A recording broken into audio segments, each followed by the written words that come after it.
Welcome back to Sports by GSMC Podcast Network. I am your host, Jeremy Lapidus. If you are just tuning in, we just talked about some quarterback controversies and battles, Justin Fields potentially returning kicks, Daniel Jones versus Drew Lock in New York, and some fifth-year option stuff coming out of Pittsburgh. In this segment, we're going to talk about the MLB Power Rankings. 1 month into the season, it's been a little wild. It certainly has. Uh, Very interested to hear what you guys think of my power rankings here. But we'll hop right into it. Before we do though, remember if you would like to be an even bigger part of the show than you already are, all you need to do is go to gsmcpodcast.net. Leave a tip or donation with a message in it. That message will pop up on the bottom of the screen for you, me, and everybody else around the world to see. If you do want to control what we talk about here on the show, all you need to just leave a donation on the link on the screen. GSMCpodcast.net. We appreciate anything you do give. Appreciate you sticking around and watching. We appreciate any comments you leave. But like I was saying, we're going to finish off our show here with the MLB Power Rankings. Excuse me. MLB Power Rankings. We've done a couple of these already. We are 1 month into the season now, so we can start to form opinions. The baseball season is very long. We're only 30 games into a 162 game season for a lot of teams, somewhere around that 30 game mark. So we're not even like a quarter of the way through the season at this point. So it's not easy to really draw 100% conclusions, but we've seen a lot of really interesting stuff coming out of this season. In the AL West, the Astros are in 5th place and the Athletics are in 3rd. Who would have thought that? I know 0 people that would have said 1 month into the season the Astros are going to be last and the Athletics are going to be 3rd. But I bet you someone had that out there. That's insane. There's been some really surprisingly great teams, especially in the Central. The Brewers, the Guardians, the Royals have been really good. So why don't we just jump right into it? Yeah.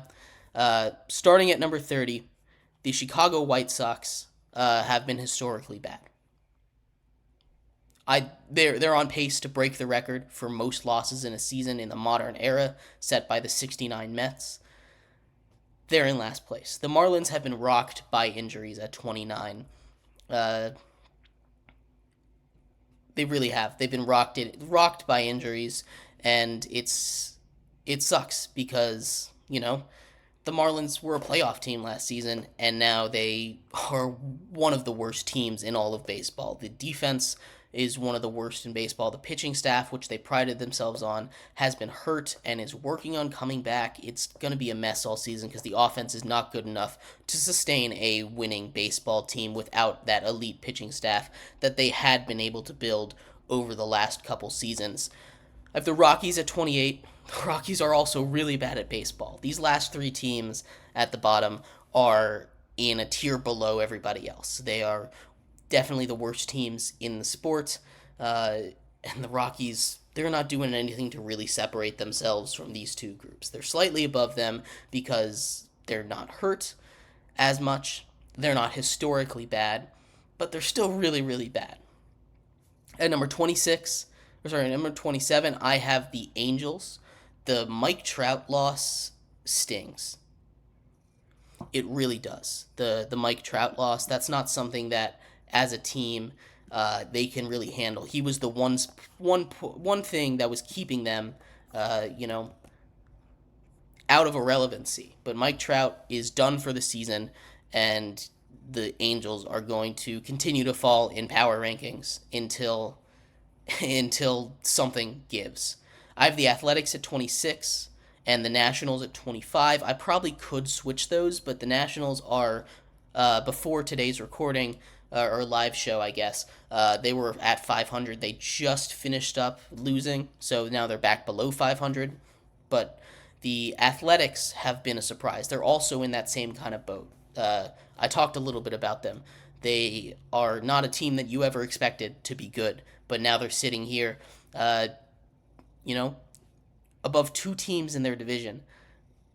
it's really impressive. Honestly, it's cool to see. It speaks more on how bad the Angels and Astros have been to start the season than anything else. I don't think it really says that much about the Athletics, because the Athletics are still bad. You can't look at a 14-15 record or a 15-15 record or a 15-16 record and say, "Oh, these guys are good." No, they're not good. They're just better than some teams that we thought would be a lot better. And it's an interesting situation that they find themselves in. It's a good one. They're winning in their last season in Oakland, or winning more than they did last year.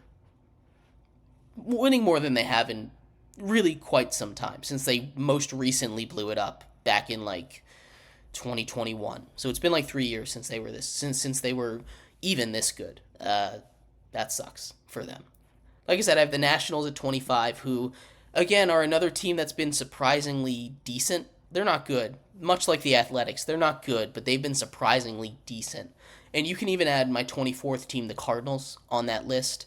All three of these teams have been surprisingly decent. They've been mid to good at times, bad at other times, but 26 to 24 are all kind of together, just like 30 to 27 is. Then you have the Astros, and if they were any team that wasn't the Astros that didn't have that level of talent, I have them at 23. They would probably be down there at 26 or at 25 with the Nationals and the Athletics, maybe even further back with the Angels and the Rockies, because they have been atrocious. They haven't played an easy schedule, but they have been really, really bad too. They have this high upside talent that is keeping me from dropping them lower than 23. Yordan Alvarez,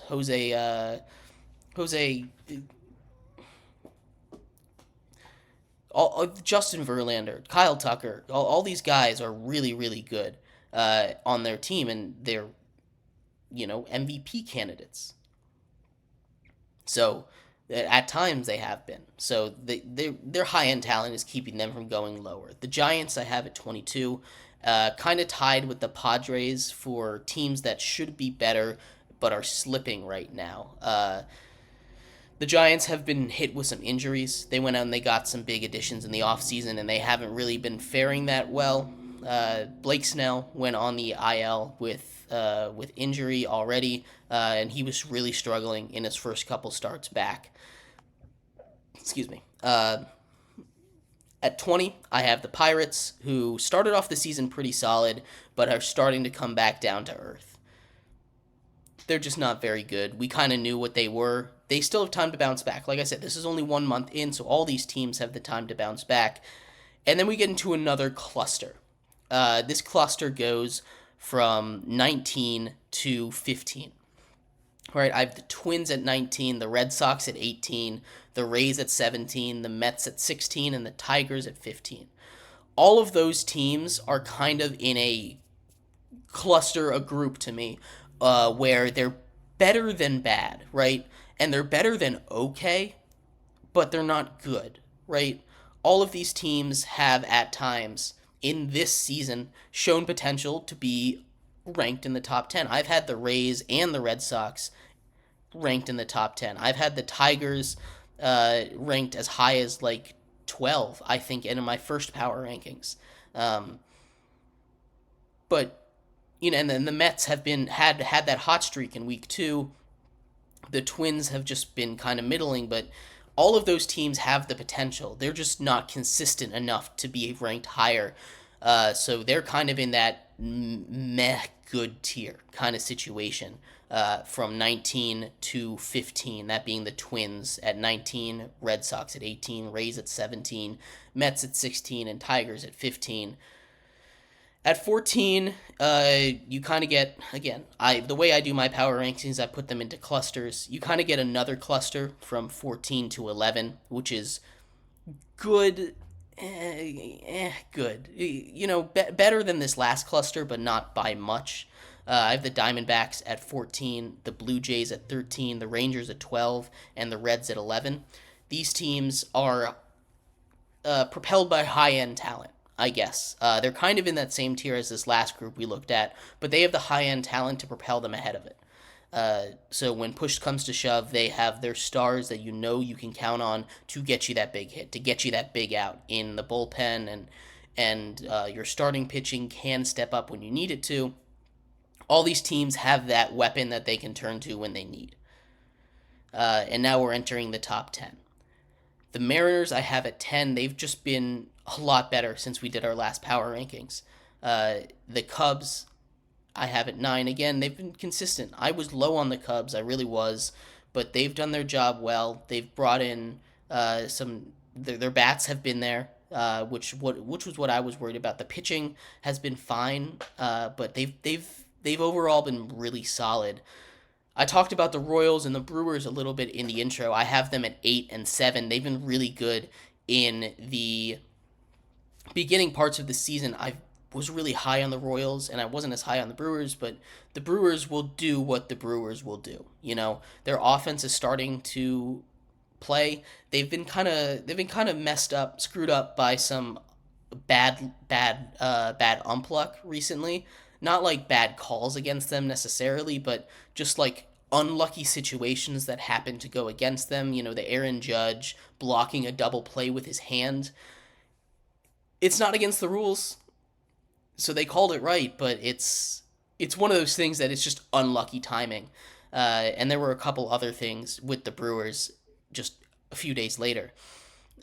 Like they had a pitcher tossed after hitting a guy in the leg, which it was a weak ejection. There's been lots of weak ejections in the MLB this season. Aaron Boone got ejected because a fan yelled, which I think that's hilarious, but it's dumb. The Phillies at 6, their pitching was on a tear recently. Their hitting is always good. You have Bryce Harper. You have all those studs in that roster. They're going to be really, really good. At 5, I have the Guardians, and their bullpen has been untouchable. Untouchable. Their bullpen has been. Stephen Kwan, their defense, has been amazing. He made a great play in extra innings to win the game last night. Diving play, double play on the tag for the runner. Very, very. This is the Guardians team that we saw a couple years ago that made that run to the playoffs, and they just disappeared last season, and now they're back. And this is what's frustrating about the Guardians, because they have the talent, they just don't use it half the time, and maybe halfway through the season they're just going to stop playing ball again. But for now, I have them at 5. And it's been the same top 4 all season. It's changed up the order a little bit. I have the Yankees at 4. After their hot start, they've started to fall a little bit back down to earth. Their pitching staff isn't the same without Garrett Cole, but they're still very good. Juan Soto paired with Aaron Judge is enough to win most games, to win a lot of games. I have the Dodgers at 3. The Dodgers are, again, a little hit with injuries on the pitching staff, but their pitching is getting better. Yoshi Yamamoto is getting into his rhythm. The bottom part of that order is starting to heat up. It was really slow at the beginning, but they're starting to heat up, and the top of that order is just insane. The Orioles at 3, they sent Jackson Holliday back down, but they don't need Jackson Holliday. Jackson Holliday is a luxury for them at this point because of how loaded they are with young talent. He'll be back up. I'm not too worried about him. He struggled a little bit, but he'll be fine. When he comes back up, he'll be back to that highly touted prospect that he was when he made his debut. And at number 1, like I've had all season, it's been the Braves. The combination of pitching, the combination of hitting, high-end talent, everything is there. I know they lost Spencer Strider, which is a huge blow for them, and really any other team I don't think could take it. But the Braves, here's the thing, they have an incredibly deep rotation. They, at the beginning of the season, had Chris Sale at 4, who has had a renaissance of a year. He's back to the old Chris Sale, which of course he is. He goes to the Braves for a nothing deal because his contract is a little bit of an albatross at this point, and he's like, all right, guys, I'm here now. I'm ready to show up and win some games. And it's been great for the Braves to do this. So they've been number 1. They've been number 1 all season. Let me know what you think of my power rankings. I'll run through the top 10 for you real quick once more. Mariners 10, Cubs 9, Royals 8, Brewers 7, Phillies 6, Guardians 5, Yankees 4, Dodgers 3, Orioles 2, and Braves number 1. Like I said, let me know what you think of my power rankings. I'd love to hear your thoughts on this. I'd love to hear your thoughts about anything we talked about here on today's show. Appreciate all of you for sticking around with me. We'll be back here, same time, same place tomorrow, breaking down all of the game sixes. We'll break down some of the second round matchups that we do know in the NBA in case they start over the weekend. But until then, I hope you have a great rest of your day. I'll see you. Bye-bye.